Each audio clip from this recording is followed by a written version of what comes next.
வெளிப்படுத்தின விசேஷம் 11ஆம் அதிகாரம். பின்பு கைக்கோலுக்கு ஒப்பான ஒரு அளவுகோல் என்னிடத்தில் கொடுக்கப்பட்டது. அப்பொழுது தேவதூதன் நின்று என்னை நோக்கி, நீ எழுந்து தேவனுடைய ஆலயத்தையும் பலிபீடத்தையும் அதில் தொழுது கொள்ளுகிறவர்களையும் அளந்து பார். ஆலயத்திற்கு புறம்பே இருக்கிற பிரகாரம் புறஜாதியாருக்கு கொடுக்கப்பட்டபடியால் அதை அளவாமல் புறம்பாக்கி போடு. பரிசுத்த நகரத்தை அவர்கள் 42 மாதமளவும் மிதிப்பார்கள்.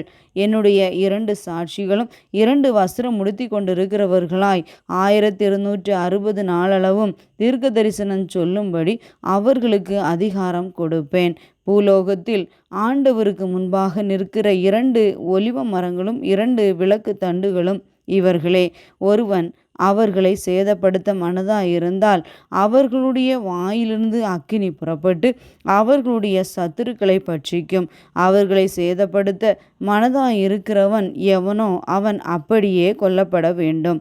அவர்கள் தீர்க்க தரிசனம் சொல்லி வருகிற நாட்களிலே மழை பெய்யாதபடிக்கு வானத்தை அடைக்க அவர்களுக்கு அதிகாரம் உண்டு. அவர்கள் தண்ணீர்களை இரத்தமாக மாற்றவும் தங்களுக்கு வேண்டும் போதெல்லாம் பூமியை சகலவித வாதைகளாலும் வாதிக்கவும் அவர்களுக்கு அதிகாரம் உண்டு.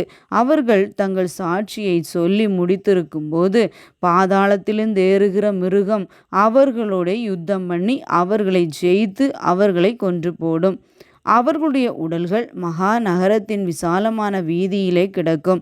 அந்த நகரம் சோதோம் என்றும் எகிப்தும் என்றும் ஞானார்த்தமாய் சொல்லப்படும். அதிலே நம்முடைய கர்த்தரும் சிலுவையிலே அறையப்பட்டார். ஜனங்களிலும் கோத்திரங்களிலும் பாஷைக்காரரிலும் ஜாதிகளிலும் உள்ளவர்கள் அவர்களுடைய உடல்களை 3½ நாள் வரைக்கும் பார்ப்பார்கள். அவர்களுடைய உடல்களை கல்லறைகளில் வைக்க ஒட்டார்கள்.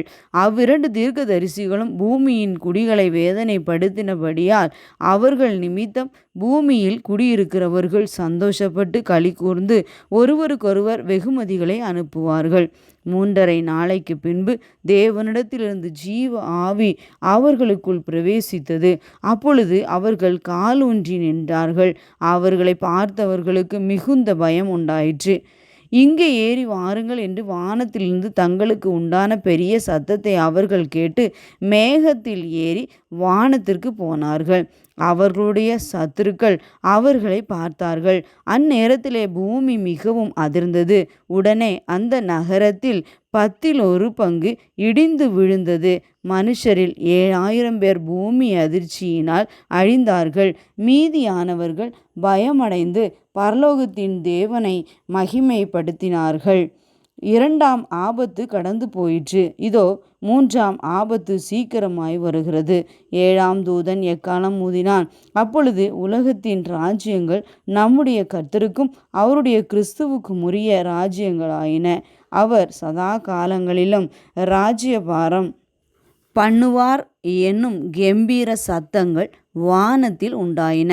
அப்பொழுது தேவனுக்கு முன்பாக தங்கள் சிங்காசனங்கள் மேல் உட்கார்ந்திருந்த 24 மூப்பர்களும் முகங்கூப்புற விழுந்து, இருக்கிறவரும் இருந்தவரும் வருகிறவருமாகிய சர்வ வல்லமையுள்ள கர்த்தராகிய தேவனே, உம்மை ஸ்தோத்தரிக்கிறோம்.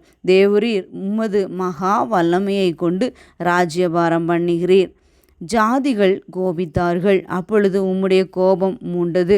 மரித்தோ நியாய தீர்ப்படைக்கிறதற்கும் தீர்க்கதரிசிகளாகிய உம்முடைய ஊழியக்காரருக்கும் பரிசுத்தவான்களுக்கும் உமது நாமத்தின் மேல் பயபக்தியாயிருந்த சிறியோர் பெரியோருக்கும் பலனளிக்கிறதற்கும் பூமியை கெடுத்தவர்களை கெடுக்கிறதற்கும் காலம் வந்தது என்று சொல்லி தேவனை தொழுது கொண்டார்கள். அப்பொழுது பரலோகத்தில் தேவனுடைய ஆலயம் திறக்கப்பட்டது. அவருடைய ஆலயத்திலே அவருடைய உடன்படிக்கையின் பெட்டி காணப்பட்டது. அப்பொழுது மின்னல்களும் சத்தங்களும் இடிமுழக்கங்களும் பூமி அதிர்ச்சியும் பெருங்கல் மழையும் உண்டாயின.